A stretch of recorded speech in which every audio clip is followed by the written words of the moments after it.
কি হয়েছে দোস্ত? দোস্ত আমার মেজাজটা প্রচন্ড খারাপ হয়ে আছে জানোস। কেন? সারাদিন এত জার্নি করলাম, এত ট্রাভেল করলাম, রাতে একটু আরাম করে ঘুমাবো, মনে হলো কি আমার দুই পাশে দুটো গন্ডার ঘুমায় আছে, হাবাইত্তার মতো নাক ডাকতেছে জানোস। আহা, কানের তুলা দিয়ে ঘুমাইতি। তোর তুলা দিয়ে ঘুমানো যায় নাকি? দোস্ত আমি তোদের সাথে ঘুমাই। এটা তুই কি বললি? এখানে ঘুমাবে দোস্ত? দুইটা মেয়ের মধ্যে কেমন দেখায়? কেন? ও আমাদের সাথে ঘুমালে কি সমস্যা? ফ্রেন্ডদের সাথে ফ্রেন্ড ঘুমাইতে পারে না কি? তোরা তোদের খাটে ঘুমা, আমি নিচে ঘুমাই। দোস্ত অড লাগে না দেখতে কেমন? আরে কোনো সমস্যা নাই, এই যে তোর বালিশটা দে আর তুই খালি তোর আমার ব্ল্যাঙ্কেটটা দে, আমি এখানে আরাম করে ঘুমাই যেতেছি। তুই এখানে কেন ঘুমাবি? এখানে কত জায়গা আছে, এখানে ঘুমা। কেন আমি উপরে ঘুমাবো কেন? আরে এখানে তো অনেক জায়গা আছে।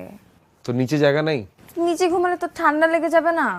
ঠান্ডা লাগলে সেটা আমার লাগবে, তোমার কোনো সমস্যা ফারিয়া? হ্যাঁ